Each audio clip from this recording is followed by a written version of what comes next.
पिछले एपिसोड में हमने देखा था कि मास्टर तैंग के ग्रैंडसन और लीन के बीच फाइट चल रही होती है, जहां पर वह डिसेबल लीन पर भारी पड़ रहा होता है।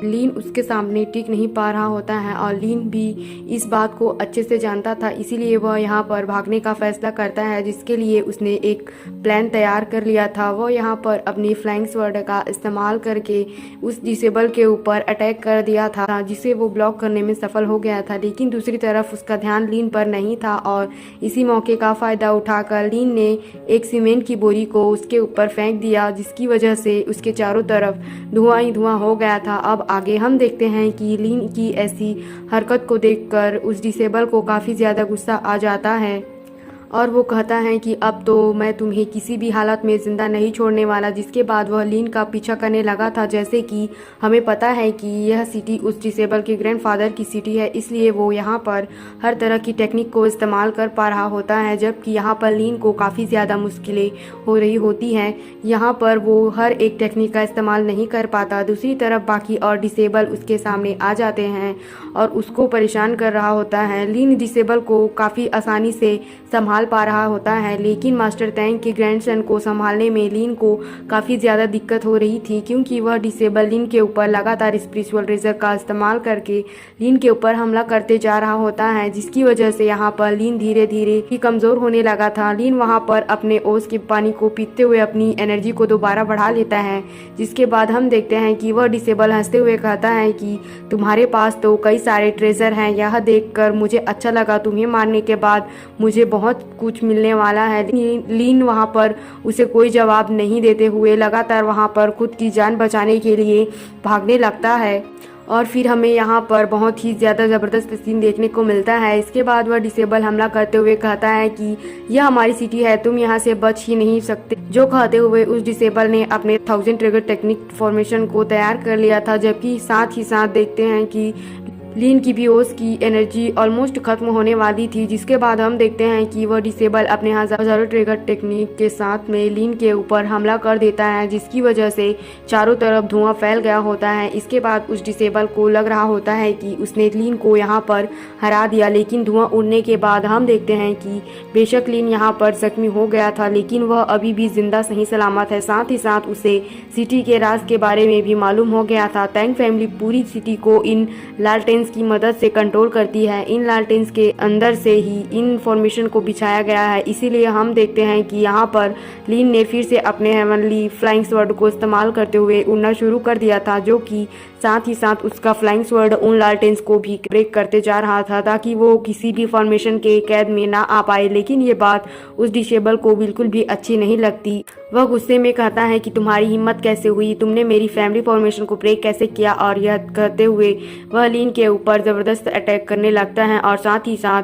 यह सीन शिफ्ट होकर जहाँ पर मास्टर तैंग के कुछ डिसेबल उनसे कहते हैं कि हमें भी आपके ग्रैंडसन की मदद करने जाना चाहिए, कहीं ऐसा ना हो कि वो लड़का उसे हरा दे। जिस पर मास्टर तैंग कहता है कि उस लड़के का पावर लेवल क्या है। ये सुनकर वो एल्डर जवाब देता है कि वो लड़का की कंडेंसेशन लेवल पर होगा, जबकि आपका ग्रैंडसन फाउंडेशन लेवल पर है। इन दोनों के बीच पावर लेवल में बहुत बड़ा गैप है, इसीलिए मास्टर तैंग को उस चीज़ की बिल्कुल भी चिंता नहीं होती। वो अपने एल्डर को शांत कराते हुए कहता है कि मेरा पोता यकीनन जीत कर ही आएगा। इसके बाद सीन शिफ्ट होता है और दोबारा से यहाँ पर लीन को दिखाया जाता है, जहाँ पर लीन अपने फ्लाइंग स्वर्ड की मदद से आसानी से उड़ रहा होता है, जिसे देखकर उस डिसेबल को काफ़ी ज़्यादा गुस्सा आ रहा होता है। वो लीन को अपने हाथों से निकलता हुआ देखकर कहता है कि अब बस बहुत हुआ, अब मैं तुम्हें जिंदा नहीं छोड़ने वाला, क्योंकि मैं अपनी सबसे पावरफुल टेक्निक का इस्तेमाल करने वाला हूँ। जो कहते हुए वह साथ ही साथ वह अपनी डिवाइन स्वर्ड एलिसम का इस्तेमाल किया, जिसके बाद हम देखते हैं कि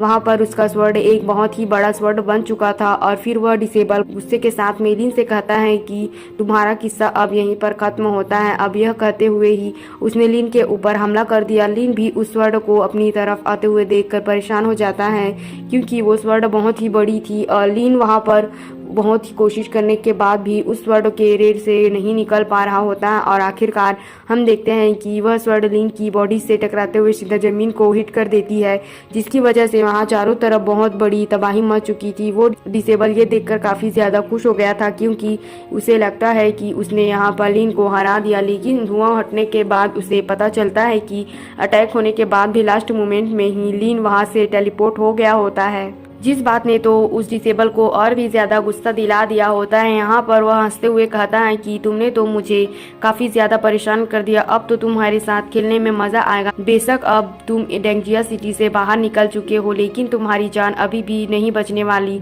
ये कहते ही वो लीन का पीछा करने लग जाता है। इसके बाद हम देखते हैं कि यहाँ पर लीन काफ़ी तेज़ी से आगे की तरफ जाने लगा है और वह मास्टर सीतू नान से कह रहा होता है कि वो अटैक बहुत ही पावरफुल था। अगर लास्ट मोमेंट में आप वहाँ से मुझे नहीं लाते तो मैं नहीं जानता कि मेरे साथ में क्या होता। लेकिन मास्टर, आपके पास आपकी रियल बॉडी नहीं है, तो ये आपको यह एनर्जी ख़त्म नहीं करनी चाहिए, आपके लिए ठीक नहीं होगा। जिसके बाद मास्टर सीतू नान कहते हैं कि तुम मेरी फिक्र मत करो। लीन ये सब बात कह ही रहा था, तभी वहाँ पर वह डिसेबल लीन के काफ़ी करीब आ गया होता है। साथ ही उस डिसेबल की रफ्तार भी लीन से ज़्यादा है, जिसके बाद मजबूरन लीन को अपनी फ्लाइंग स्वॉर्ड को इस्तेमाल करके उस डिसेबल के ऊपर हमला करना पड़ता है, जिस वजह से उस डिसेबल के फेस में चोट लग जाती है, जिसकी वजह से वह और भी ज़्यादा बौखला जाता है और कहता है कि तुम जैसे कीड़े ने मेरा चेहरा खराब कर दिया, तो तुमने अपनी हद ही पार कर दी है। जिसके बाद हम देखते हैं कि वह डिसेबल अपनी स्पिरिचुअल स्वॉर्ड को इस्तेमाल करके लीन के फ्लाइंग स्वॉर्ड को डैमेज कर देता है, जिसकी वजह से लीन के भी मुंह से खून निकलना शुरू हो जाता है और फिर वह समझ जाता है कि मैं इसके साथ में फाइट नहीं कर सकता, भागने के अलावा मेरे पास और कोई भी चारा नहीं है। जबकि पीछे पड़े हुए वह डिसेबल लीन को जिंदा सही सलामत जाने नहीं देना चाहता था। जिसके बाद हम देखते हैं कि उसने फिर से अपने 1000 डिवाइन टेक्निक का इस्तेमाल करने लगा था और फिर वह लीन के ऊपर अटैक कर दिया था। जिसके बाद सीतू नान ने उसे फिर से यहाँ से अपनी पावर का इस्तेमाल करके लीन को टेलीपोर्ट कर दिया था। ये देखकर वो डिसेबल कहता है कि आखिर तुम कितनी बार टेलीपोर्टेशन का इस्तेमाल करोगे, से बचोगे, क्योंकि टेलीपोर्टेशन टेक्निक काफ़ी ज़्यादा एनर्जी कंज्यूम करता है। जिसके बाद हम देखते हैं कि वो लगातार लीन को फॉलो करता जा रहा था। इसी तरह से यह फाइट चलते चलते 3 दिन और 3 रातें गुजर जाती हैं, जिसकी वजह से यहाँ पर लीन काफ़ी ज़्यादा कमज़ोर हो चुका था और ओस का पानी भी ख़त्म हो गया था। जिसके बाद हम देखते हैं कि मास्टर सीतू नान भी बहुत ज़्यादा एनर्जी इस्तेमाल कर ली थी, जिसके वजह से उसकी बॉडी धीरे धीरे करके गायब हो रही थी। वह लीन को कहता है कि अब मैं ज़्यादा तुम्हारी मदद नहीं कर पाऊँगा। तभी अचानक लीन को वहाँ आइस फॉरेस्ट दिखाई देता है, जो कि एक फॉरबिडन फॉरेस्ट है। वहाँ पर काफ़ी ज़्यादा धुआं था, इसलिए लीन डिसाइड करता है कि मुझे वहाँ पर ही चले जाना चाहिए, शायद मैं वहाँ पर खुद की जान बचा सकूं। इसी के साथ हम देखते हैं कि वो डिसेबल लीन को आइस फॉरेस्ट की तरफ जाते हुए अपने मास्टर की बात को याद करता है, जिसने उससे कहा था कि आइस फॉरेस्ट में कभी भी एंटर मत करना, क्योंकि वहाँ चारों तरफ काफ़ी जहरीले क्रिएचर्स हैं और वहाँ पर आइस फॉरेस्ट को ब्लू बेल्स ने भी चारों तरफ से घेर कर रखा है। यानी कि अब तुम एक बार भी तुम वहाँ पर एंटर हो गए तो वहाँ से जिंदा लौट कर तुम कभी भी नहीं आ पाओगे। वो यहाँ पर सारी बातें याद करके मुस्कुराते हुए कहता है कि लीन अगर वहाँ पर जा सकता है तो मुझे तो वहाँ पर कुछ भी नहीं होगा, क्योंकि मेरे पास युयांग इनसोल्ड है और इस तरह से यह ट्रेजर होने के बाद भी मैं अगर डर जाऊँ फिर तो सारी ज़िंदगी में मैं किसी को भी आँखें नहीं दिखा पाऊँगा। ये कहते हुए अब वो भी आइस फॉरेस्ट की तरफ रवाना हो जाता है और दूसरी तरफ हम देखते हैं कि लीन अब आइस फॉरेस्ट के अंदर आ चुका होता है। साथ ही यहाँ पर उसे कुछ ब्लू बेल्स ने लीन के ऊपर अटैक करना शुरू कर दिया था। उसे रोकने की लीन बहुत ही कोशिश करता है, लेकिन वह ब्लू बेल्स तो काफ़ी ज़्यादा थी और वो तुरंत लीन के बॉडी में फैलते हुए उसे जकड़ लेती है, जो देखकर मास्टर सीतू नान कहता है कि यह ब्लू बेल्स हैं, इनके साथ तुम फाइट नहीं कर सकते, यह तुम्हारी एनर्जी के साथ ही अट्रैक्टिव होती है, तुम्हें इनके साथ में लड़ना नहीं है बल्कि अपनी एनर्जी को ख़त्म करना होगा। विदाउट स्पिरिचुअल एनर्जी के यह तुम पर अटैक नहीं करेगी। यहाँ पर लीन उसकी बातें सुन ही रहा था, जबकि ब्लू बेल्ट लीन को घसीटते हुए ट्री के पास लेकर जा रही थी। लीन यहाँ पर मास्टर सीतू नान की बात सुनते हुए अपनी स्पिरिचुअल एनर्जी को डीएक्टिवेट कर दिया था, जिसकी वजह से हम देखते हैं कि ब्लू बेल्स वहाँ से चली गई थी और उनको जिंदा छोड़ दिया था। लीन यहाँ पर समझ चुका था कि अगर उसने थोड़ी सी भी अपनी स्पिरिचुअल एनर्जी को एक्टिवेट करेगा तो यहाँ ब्लू बेल फिर से उसके ऊपर अटैक करने लगेगी, क्योंकि यह स्पिरिचुअल एनर्जी और ब्लड के साथ में काफ़ी ज़्यादा सेंसिटिव है। साथ ही साथ आप जितना इन ब्लू बेल्स के साथ में फाइट करते जाओगे ये आपको उतने ही ज़्यादा जोर के साथ में जकड़ती जाएगी। मास्टर सीतू लीन की ये सारी बातें सुनकर कहते हैं कि अब चलो वो सब तो ठीक है, मेरे पास और थोड़ी बहुत एनर्जी बची हुई है, इसके साथ मैं थोड़ी और मूव्स झेल पाऊंगा, चाहे तुम्हें बचाने के लिए मेरी जान ही क्यों ना चली जाए, मुझे इसकी अब कोई परवाह नहीं है, अब भागना शुरू करो। लेकिन लीन यहाँ पर सीतू नान को जवाब देते हुए कहता है कि अब बस बहुत हो गया भागना। जिस इंसान ने मेरे दोस्त की जान ले ली मैं उसे जिंदा तो रहने नहीं दूंगा, मैं इन बेल्स का इस्तेमाल करके उसकी जान ले लूंगा। ये कहते हुए लीन अपने हाथ पर कट लगा दिया था और उसने खून को वहां पर गिरा देता है ताकि ये ब्लू बेल्स दोबारा से एक्टिवेट हो जाए।